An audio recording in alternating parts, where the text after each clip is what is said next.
Hello, let's read this question. So this question says, a military helicopter lift a 75 kg flood survivor 16 meter vertically from the river by a rope. Okay, if the acceleration of the survivor is g by 10, how much work is done on the survivor by the gravitational force on her just before she reaches the helicopter. Okay, तो चलिए बच्चों, अब हम इस question को start करते हैं।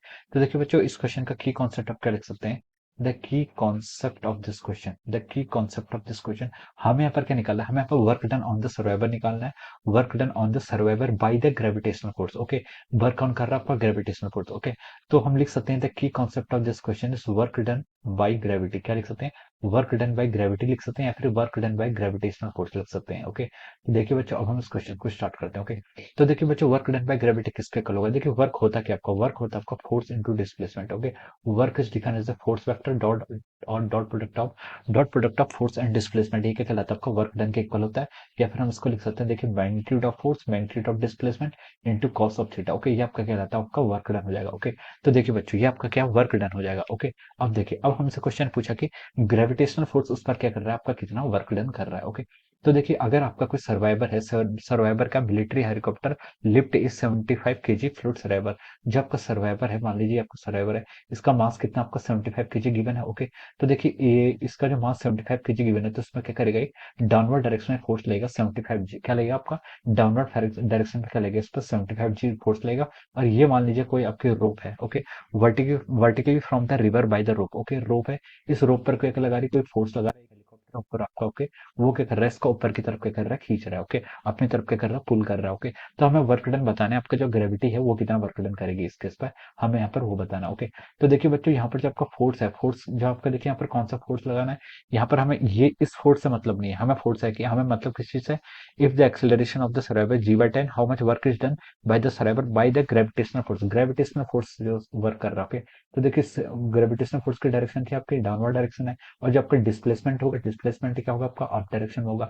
तो देखिए हम ऐसे लिख सकते हैं, फोर्स फोर्स कितना आपका mg के इक्वल होगा। mg कितना होगा आपका? 75 जी इंटू डिस्प्लेसमेंट। डिस्प्लेसमेंट कितना हुआ? देखिए डिस्प्लेसमेंट बोला इसने कितना हुआ आपका? 16 मीटर हुआ है, into cos of theta. Theta देखिए कितना होगा यहाँ पर? इन दोनों के बीच में देखिए डिस्प्लेसमेंट अपवर्ड डायरेक्शन में और ग्रेविटी का फोर्स का डाउनवर्ड डायरेक्शन में, तो यहाँ पर थीटा की वैल्यू कितनी आएगी? पाई, यानी कि 180 डिग्री हो जाएगी। तो हम इसको लिख सकते हैं कॉस ऑफ पाई। ओके, तो देखिए ये कितना हो जाएगा आपका? 75 इंटू जी की वैल्यू कितनी दी आपकी? 9.81 एज्यूम कर लीजिए, और 16 के आपका डिस्प्लेसमेंट है। Okay, into cos pi, cos pi की वैल्यू कितनी थी आपकी? -1 के इक्वल हो जाती है। ओके, तो ये आपका क्या हो जाएगा? This will be the work done. ये क्या आएगा आपका? Work done by the gravitational force. ये आपका ग्रेविटेशनल फोर्स का वर्क डन आएगा। ओके, तो देखिए अब हम इसको सॉल्व करते हैं। अब हम इसको सॉल्व करेंगे तो देखिए 75 इंटू कितना? 9.81, 75 इंटू 9.81 इंटू ऑफ पावर 16 करेंगे, तो देखिए इसकी वैल्यू आपकी आ रही है -11,772। वर्क डन है तो ये किसमें आएगा? जूल में आएगा। ओके, तो हम लिख सकते हैं ये कितना आ गया आपका? देखिए -1.217 इंटू कितना होगा? 10⁴ कितना हो जाएगा आपका? Into 10⁴ joule. ये आपका क्या हो जाएगा? This is a work done by the gravitational force. ये वर्क डन नेगेटिव इसलिए है क्योंकि देखिए आपके यहाँ पर फोर्स और डिस्प्लेसमेंट की डायरेक्शन क्या है? अपोजिट है। ओके, अगर हमसे magnitude of the work done बोला है, तो हम क्या बोल सकते हैं इसको? 1.217 into 10⁴ joule. Okay, this will be the magnitude of the work done. ये क्या आपका मैग्नीट्यूड का, ये सॉरी, वर्क डन का क्या आपका मैग्नीट्यूड है। Okay, and this will be the answer of this question. ये क्या हो जाएगा? आपका फाइनल आंसर हो जाएगा। ओके, तो देखिए इसका जो राइट आंसर होगा ये आपका यही होगा। Okay, minus of 1.17 into 10⁴ joules. Okay, this will be the work done by the gravitational force. ये आपका ग्रेविटेशनल फोर्स क्या इतना वर्क करेगा just before she reaches the helicopter, helicopter में पहुंचने से पहले। Okay, so this will be the work done. Okay, so I hope you all understood this concept. All the best and thank you so much.